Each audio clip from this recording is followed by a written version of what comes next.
Keesokan harinya, ketika Karina hendak keluar dan ingin mengingatkan kakaknya untuk memberi makan kepada kucing, dia teringat bahwa dia tidak melihat kakaknya sejak kepulangan Kevin kemarin. Kemudian dia menghubungi kakaknya dan bertanya kapan dia akan kembali. Gusion, yang telah diculik dari semalam dan sedang berada di keluarga Troni, segera berkata, "Ada apa, Karina?" "Aku akan pulang sekarang juga. Tidak apa-apa. Hanya saja hari ini aku akan bertemu dengan orang tua Kevin, lalu aku mungkin akan ke keluarga Okto juga dan akan kembali pada hari Minggu, jadi aku ingin meminta kamu kembali untuk memberi makan kepada kucing," kata Karina. Gusion berpikir bahwa adiknya telah merindukannya. Kasih sayang keluarga benar-benar sangat mudah hancur. Terlebih lagi, pria itu memanfaatkan ketidakhadirannya untuk menculik adiknya untuk pergi menemui orang tuanya. Benar-benar memalukan. Kemudian Gusion menolaknya. "Karina, aku tiba-tiba ingat bahwa aku harus menangani beberapa hal, jadi aku tidak bisa kembali untuk sementara waktu. Kamu sendiri yang beri makan kucing ya? Jika kamu tidak kembali hari ini, maka kamu tidak perlu kembali ke sini lagi ke depannya. Kamu bisa tinggal di luar jika kamu menyukainya," ancam Karina. Begitu mendengarnya, Gusion menyeka air mata sedih di sudut matanya. Lalu dia pura-pura terlihat menyedihkan dan berkata, "Aku akan pulang." "Karina, aku akan pulang sekarang juga. Oke, hati-hati dalam perjalanan. Aku akan keluar dulu dan akan bawa makanan enak untukmu ketika kembali." Karina seperti sedang membujuk anak kecil.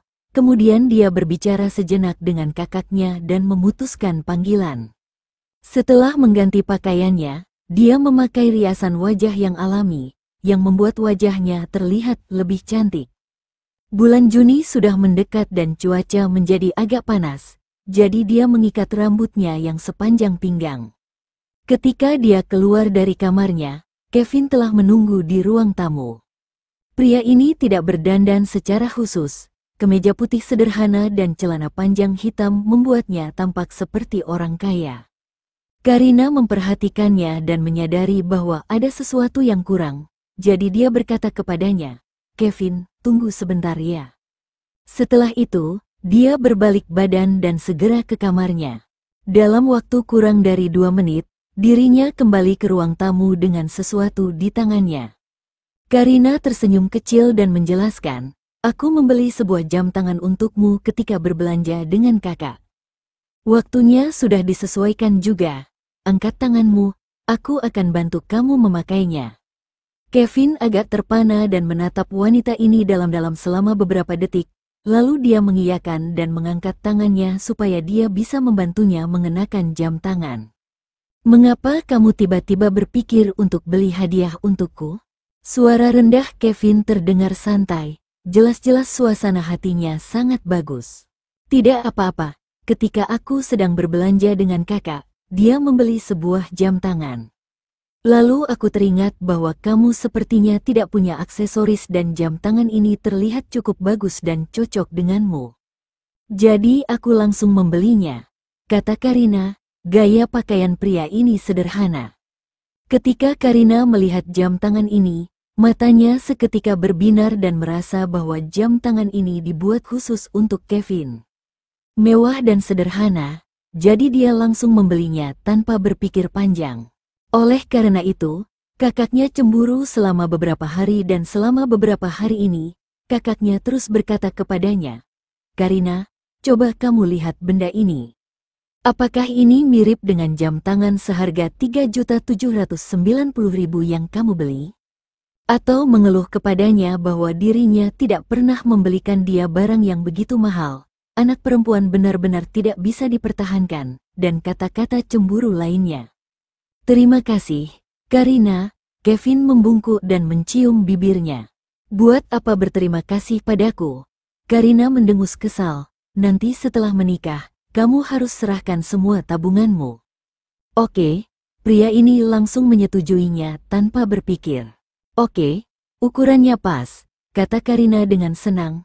Dirinya hanya menggunakan intuisinya ketika membeli jam tangan ini. Saat itu dia berpikir bahwa dia harus menyesuaikannya apabila kebesaran. Tapi ternyata ukurannya sangat pas. Setelah itu, dia membantu Kevin untuk mengatur posisi jam tangan di pergelangan tangannya. Kevin mengangkat kepala dan memperhatikan jam tangan di pergelangan tangannya dengan teliti. Semakin melihatnya, dia semakin menyukainya dan setuju dengan selera Karina, karena ini sesuai dengan keinginannya. Begitu mendengar Karina mengatakan bahwa mereka sudah harus pergi, Kevin mengalihkan pandangannya. Kevin, apakah kamu sudah pikirkan hadiah yang harus dibeli untuk paman dan bibi? Tanya Karina sambil menggenggam tangannya dan berjalan menuju pintu. Sebenarnya Kevin juga tidak tahu pasti apa yang harus dibeli ke rumah. Setiap bulan dia akan mengirim sejumlah uang ke rekening ibunya supaya mereka tidak kekurangan apapun. Biasanya jika dia membeli sesuatu ke rumah, orang tuanya pasti akan merasa sangat senang juga. Tapi dia telah menghubungi Nana semalam. Adiknya tidak membuatnya kecewa dan memberinya jawaban yang sangat memuaskan. Iya, aku telah memikirkannya. Kalau begitu ketika belanja, aku akan membayarnya. Anggap saja aku yang beli, kata Karina. Kevin terdiam sejenak, lalu mengiyakannya. Begitu pintu dibuka, Karina mendongak dan melihat seorang wanita asing dengan wajah cantik dan tubuh proporsional sedang berdiri di depan pintu. Kevin, akhirnya aku menemukanmu, kata wanita asing itu dalam bahasa negara R dengan aksen Inggrisnya. Lalu dia melemparkan dirinya ke arah Kevin. Raut wajah Kevin seketika berubah dingin dan lengannya yang berada di pinggang Karina menegang. Dia menghindari pelukan wanita asing berambut pirang dan bermata biru ini. Kevin, siapa dia? Karina memicingkan matanya, lalu memandang wanita yang sedang menatap kekasihnya dengan begitu semangat dan tiba-tiba merasakan bahaya. Dilihat dari penampilannya, wanita ini seharusnya lebih muda darinya dan tampak berusia awal 20-an. Seluruh pakaiannya adalah pakaian edisi terbatas, jadi dia pasti berasal dari keluarga kaya. Putri bungsu dari pasien kaya di Inggris, kata Kevin dengan datar. Oh, ternyata kamu buat seseorang jatuh hati padamu di Inggris. Karina cemberut dan nadanya terdengar kesal. Dia bahkan datang ke kota Leicester dan sepertinya dia ingin menjadi milikmu. Dia tidak tahu bagaimana wanita ini bisa ke sini, tapi dia yakin bahwa bukan Kevin yang memberitahu alamat rumahnya kepada wanita ini.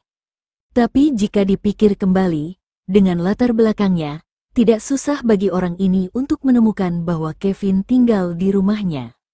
Kevin tidak memedulikan wanita Inggris ini, lalu dia menutup pintu dan menjelaskan kepada Karina, aku tidak menggoda dia kok. Karina mendengus, begitu melihat Kevin mengabaikan dirinya.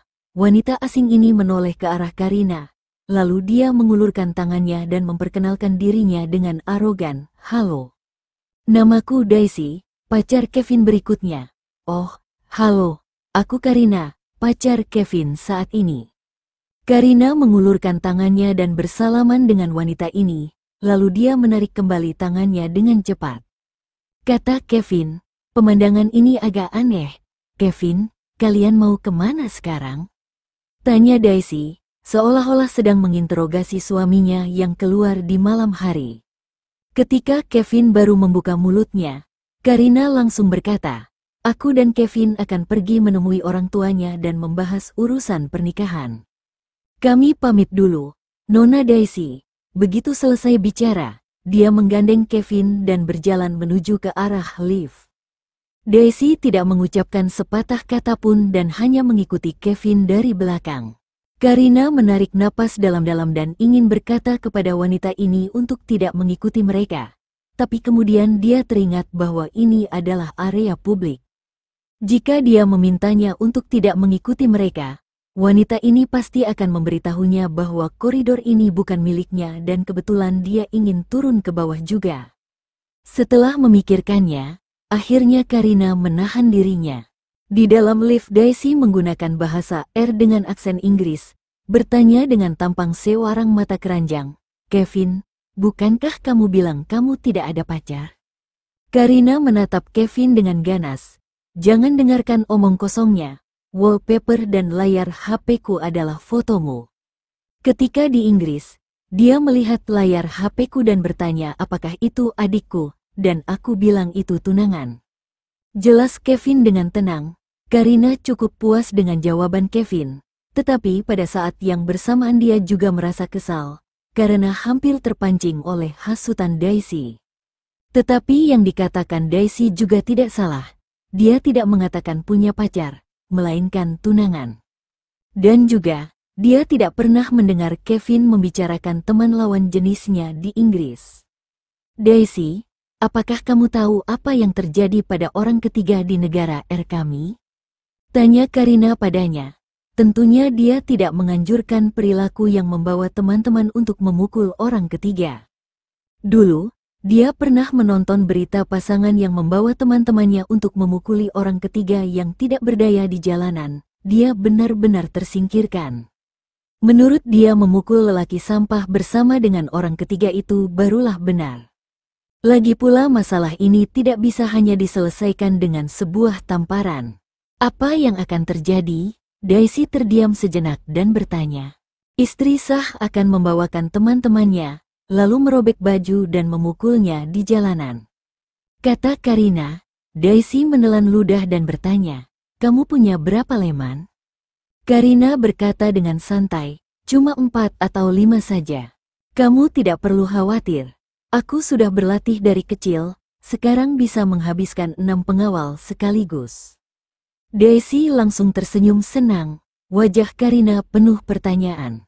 Dan juga, siapa yang mengkhawatirkan dia? Karina tidak mau kalah dan berkata, kakak keempatku bisa mengalahkan 10 orang, lebih hebat dari Kevin. Daisy meliriknya dengan tidak setuju, kenapa kalau bisa mengalahkan 10 orang? Lelaki sejati tidak memukul wanita. Karina terdiam. Aku bisa pukul wanita, kata Karina dengan dingin. Aku suka kalau dipukuli kamu, kata Daisy tersenyum. Karina dan Kevin. Karina sedikit sakit kepala dan berpikir, iblis apa yang dibawa oleh lelaki tua ini, sangat unik. Sesampainya di tempat parkir, Kevin membawa Karina dan membukakan pintu kursi penumpang, kemudian melihat Daisy dengan gesit membuka pintu kursi belakang dan duduk begitu saja. Daisy, turun, melihat ini, dengan cepat Kevin memerintahnya dengan wajah muram.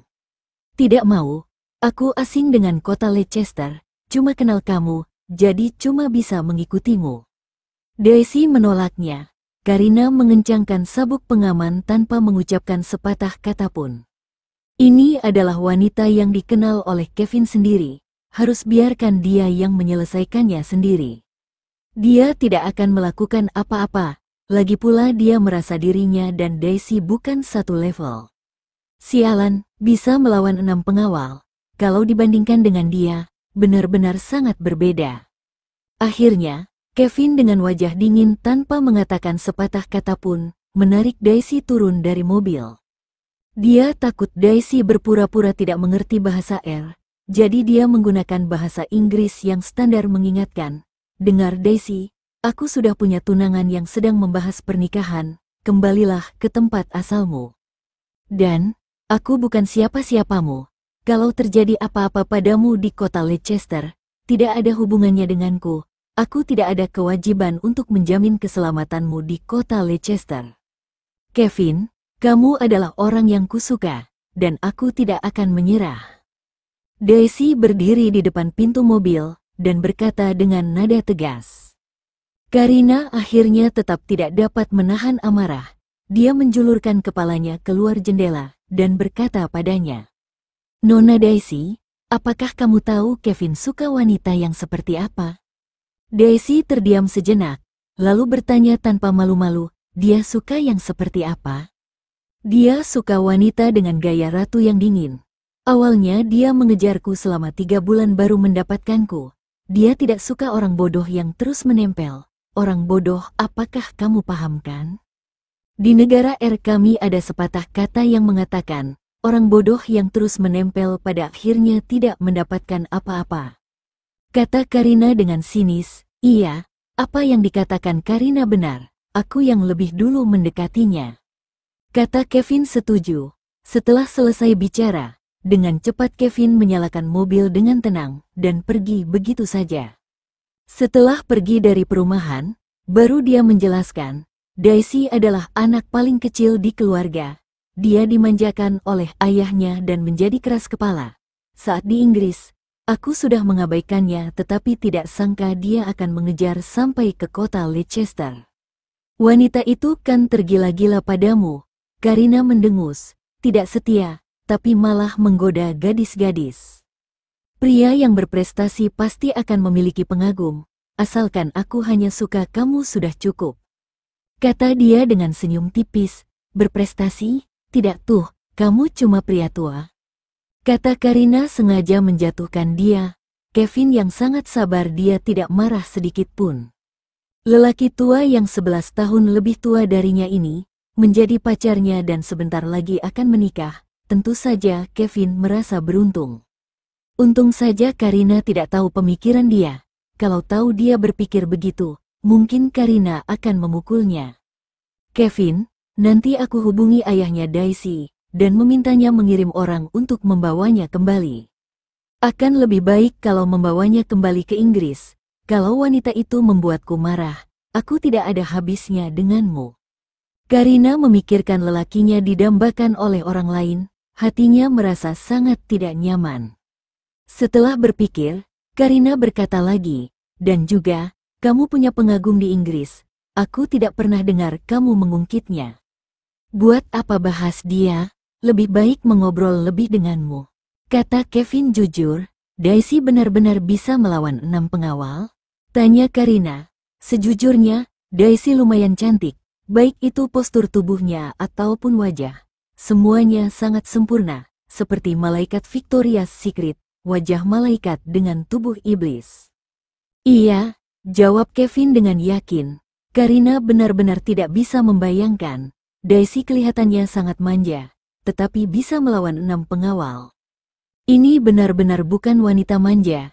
Dia adalah bunga yang terbuat dari baja, begitu kokoh. Bagaimana kamu bisa tahu dia bisa melawan 6 pengawal? Saat di Inggris, ayahnya mengatakannya saat mengobrol. Waktu kecil Daisy pernah diculik, kemudian ayahnya mengirimnya pergi belajar kungfu. Pintu kamarmu, dia bisa menendangnya dengan satu kaki. Jelas Kevin. Karina terdiam sejenak, baru berkata sepatah. Aku adalah tunanganmu, kamu harus melindungiku. Meskipun dia tidak termasuk lemah, tetapi dia yakin bahwa dia tidak bisa mengalahkan Daisy. Dia berani memukulmu. Aku akan bantu kamu memukul balik, berkali lipat. Kata Kevin, kamu laki-laki, kata Karina mengingatkan. Aku adalah lelakimu, dia mengoreksi katanya. Kalau kamu diganggu, aku tidak peduli itu laki-laki atau perempuan. Mendengar Kevin berkata begitu, dia tertawa. Ketika menunggu lampu merah, Kevin mengangkat tangannya dan memegang wajahnya. Kamu jangan takut, aku tidak akan membiarkan Daisy menyentuhmu. Kalau dia berani memukulmu, aku akan membuatnya tidak bisa memegang sumpit seumur hidup.